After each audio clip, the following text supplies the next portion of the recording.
A'udzubillahiminasyaitonirrajim. Bismillahirrahmanirrahim. Assalamualaikum warahmatullahi wabarakatuh. Alhamdulillah wa syukurillah wa ni'matillah. La haula wa la quwata illa billah. Pemirsa yang dirahmati oleh Allah Subhanahu wa taala, bersyukur kita masih dipertemukan di channel kami, yaitu Cermin Anak Soleh. Mudah-mudahan dengan tampilan yang saya sampaikan keterkaitan dengan judul, yaitu Cermin Anak Soleh, bisa menginspirasi kita bahwasanya hakikat manusia itu sebenarnya juga bagaimana caranya supaya menjadi orang yang soleh ataupun menjadi anak yang soleh, ya. Anak yang soleh tentunya berbakti kepada kedua orang tuanya, dan juga kalau sudah berkeluarga tentunya berbakti kepada mertuanya, karena hakikatnya orang tua termasuk orang tua kita, ya, orang tua kandung, orang tua mertua, kemudian bapak dan ibu guru kita, serta tentunya para guru-guru ngaji juga termasuk orang tua, termasuk ustadz dan orang yang istilahnya itu mampu memberi nasihat kepada orang lain, atau dengan kata lain dai termasuk orang tua. Mudah-mudahan kita diberi oleh Allah Subhanahu wa taala kemudahan-kemudahan dalam menjalani hidup dan kehidupan di alam dunia ini, dan tentunya nggak lupa kita mudah-mudahan pandai untuk mensyukuri apa-apa yang menjadi nikmat yang sudah diberikan oleh Allah Subhanahu wa taala kepada kita. Karena insya Allah kalau kita mau dan mampu untuk bersyukur, maka nikmat Allah Subhanahu wa taala akan ditambahkan kepada kita. Sehingga dengan nikmat-nikmat yang diberikan terus oleh Allah Subhanahu wa taala, tentunya bisa menambah keimanan dan ketakwaan kita kepada Allah Subhanahu wa taala. Salawat dan salam semoga tetap tercurah kepada junjungan Nabi besar kita Muhammad sallallahu alaihi wasallam, yang senantiasa kita nantikan syafaat ataupun pertolongannya kelak di yaumil qiyamah. Amin ya rabbal alamin.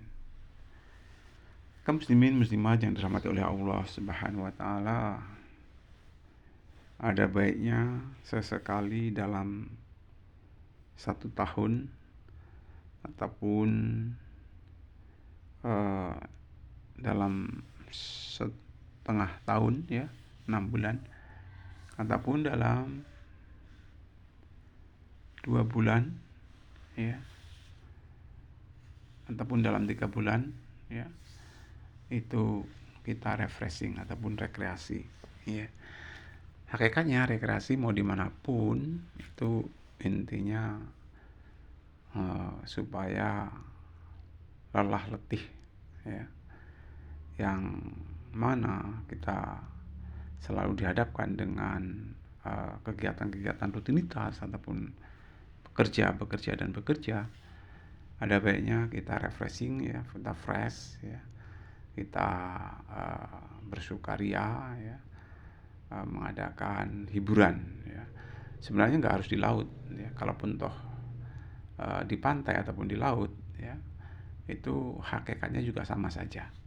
Yang namanya pantai, dimanapun pantai itu, ya, mau di Bali sekalipun, di luar negeri sekalipun, pantai itu ya biasanya ya suasananya dingin, ya, ada pasirnya, kemudian di situ banyak orang yang istilahnya itu menghibur diri, ya, dengan cara menikmati pemandangan-pemandangan yang mungkin, ya, jarang ditemui di desanya ataupun di kotanya, ya. Nah, kadang ingin melihat matahari tenggelam di lautan, ya. Nah, kadang-kadang pemandangan cukup indah. Matahari terbit, matahari tenggelam sebenarnya bukan hanya di laut saja, Kalau kita melihat matahari terbit, matahari tenggelam dimanapun, itu sebenarnya juga bagus pemandangannya. Tetapi kalau kita lihat di laut, mungkin ya, di pantai, mungkin pemandangannya lebih bagus lagi, ya, lebih baik lagi. Ya. Hadirin yang dirahmati oleh Allah Subhanahu wa taala, ya. Satu pesan ya buat teman-teman semuanya tanpa terkecuali, khususnya yang muslim. Jangan gara-gara kita refreshing ataupun kita rekreasi, akhirnya kita tinggalkan kewajiban kita, khususnya ibadah sholat. Jangan. Karena apa ya? Karena dimanapun kita berada, ya khususnya kaum Adam ya, nggak ada istilah halangan. Tetapi kalau kaum Hawa bisa terjadi kadang-kadang berhalangan. Walau demikian jangan dijadikan alasan, padahal tidak berhalangan, dia katakan lagi M. Nah, M di sini artinya bisa jadi malas. Jangan sampai ya. Kita ibadah tetap kita laksanakan. Ya. Karena kebahagiaan yang hakiki itu hakikatnya ada pada ridho ilahi. Ya. Dan kalau kita bekerja itu sebenarnya amanah. Ya. Dan hakikatnya kita bekerja pun itu mengharap ridho dari Allah Subhanahu wa ta'ala. Dan perlu kita ingat lagi, bahagia yang hakiki itu hakikatnya ya, kita satunya antara pikiran, perkataan, dan perbuatan. Ya, itu baru bahagia yang hakiki. Jadi ada pada ridho ilahi. Satunya pikiran, perkataan, dan perbuatan, insya Allah mencerminkan kita bahwa hidup ini perlu tanggung jawab terhadap diri sendiri, terhadap keluarga, terhadap masyarakat, terlebih tanggung jawab terhadap Tuhan yang Maha Kuasa maupun Allah Subhanahu wa ta'ala. Karena perlu digarisbawahi ya, bahwasanya di alam akhirat nanti, akhir nanti ya, itu ada salah satu pertanyaan dari Allah Subhanahu wa ta'ala yang mana kita tidak boleh bohong. Karena di situ dikatakan oleh Allah, al-yawma nakhtimu ala afwahihim wa tukallimuna aydihim wa tashhadu arjuluhum bima kanu yaksibun. Ya, nanti itu mulut akan dikunci, ya, tangan akan berbicara, kaki menjadi saksi tentang apa yang kita perbuat di muka bumi ini.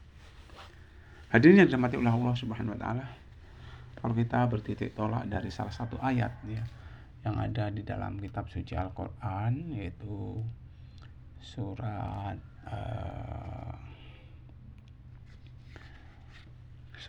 An-Nahl ya, surat An-Nahl ayat 128 ya, itu berbunyi, A'udzubillahi minasyaitonirrajim, Bismillahirrahmanirrahim. Inna Allaha ma'al ladzina taqaw wal ladzina hum muhsinun. Nah, itu salah satu ayat ya, dikatakan oleh Allah Subhanahu wa ta'ala, Inna Allaha ma'al ladzina taqaw wal ladzina hum muhsinun. Ya. Artinya sesungguhnya Allah beserta orang-orang yang takwa dan orang-orang yang berbuat kebaikan. Insya Allah ya, insya Allah seseorang yang bertakwa tentunya, kalau takwa dalam arti yang sesungguhnya, maka seseorang tersebut akan melakukan suatu kebaikan. Dengan demikian, seperti dalam ayat tadi, sesungguhnya Allah beserta orang-orang yang takwa dan orang-orang yang berbuat kebaikan. Orang yang berbuat kebaikan belum tentu mereka orang yang takwa. Tetapi orang yang bertakwa insya Allah mereka akan melakukan suatu kebaikan-kebaikan.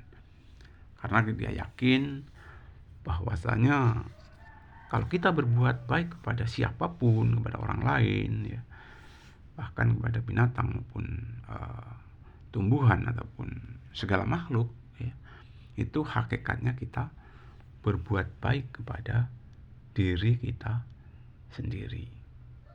Pun sebaliknya, kalau kita berbuat tidak baik, itu pun juga hakikatnya kita juga berbuat tidak baik kepada diri sendiri. Jadi mudah-mudahan kita diberi kesabaran, diberi istiqomah oleh Allah Subhanahu wa taala dalam menjalankan ibadah sesuai tentunya dengan apa yang tercantum di dalam Al-Qur'an dan apa yang ada di dalam Al-Hadis. Kaum muslimin muslimah yang dirahmati oleh Allah Subhanahu wa taala, itu yang dapat saya sampaikan. Mudah-mudahan sedikit, ya, apa yang saya sampaikan ini menggugah ataupun menjadikan inspirasi kita supaya kita tetap istiqomah di dalam melaksanakan ibadah, ya, khususnya ya, ibadah sholat apabila kita di dalam bepergian ataupun mengadakan rekreasi ataupun tamasya, ya. Mungkin itu saja. Kalaupun tak ada baiknya itu dari Allah Subhanahu wa taala, ada kekurangannya dari pribadi saya sendiri. Untuk itu kepada Allah astagfirullahaladzim, dan kepada hadirin saya ucapkan maaf lahir dan batin, ya, mohon maaf yang sebesar-besarnya, ya. Itu saja. Saya tutup dengan Rabbana atina fid dunya hasanah wa fil akhirati hasanah wa qina adzabannar. Walhamdulillahirabbil alamin. Assalamualaikum warahmatullahi wabarakatuh.